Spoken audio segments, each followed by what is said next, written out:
Hello friends, welcome to Programming Concepts. My name is Amit and this is part 18 of our What's New in .NET 7 and C# 11 series.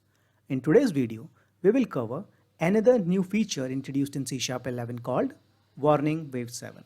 If you want to learn .NET Core from scratch, you can watch our dedicated playlist created for that purpose.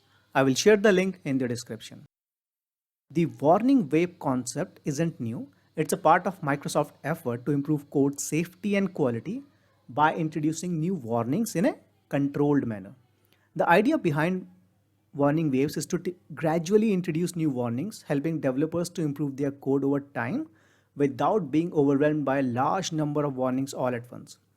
In short, with every release, Microsoft adds some warnings to help developers fix specific issues for a long-term benefit of their project. Alright, let's quickly see what has been added in Warning Wave 7. As per Microsoft, any new keywords added for C# 11 will consist of all lowercase ASCII character. This warning ensures that none of your types conflict with future keywords. The following code produce warning CS8981. So public class all lowercase name.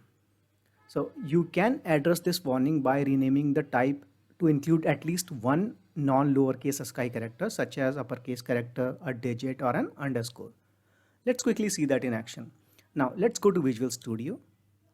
I have already created an application in .NET 6 and I have created a sample class named lowercasename for demo purposes.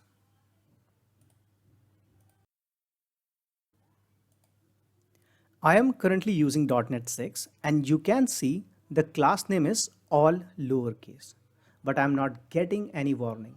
However, as per Microsoft, any new keywords added for C# will be lowercase ASCII characters.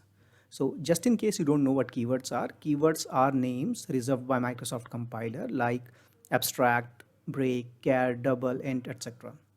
These are all reserved keywords. So if you name your class using all lowercase letters and Microsoft later adds a new keyword with the same name, you might face problems when upgrading your framework and you need to rename your class.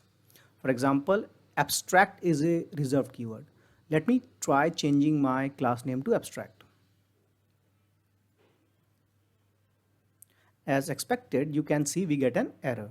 To avoid this potential issue, Microsoft introduced this warning in .NET 7.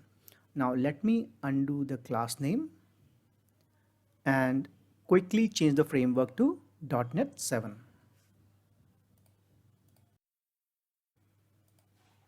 As you can see, we now have a warning that reads, the type name lowercase name only contains lowercase ASCII character. Such names may become reserved for the language. And the warning code is CS8981 as we described in our slide. Simple, extremely simple.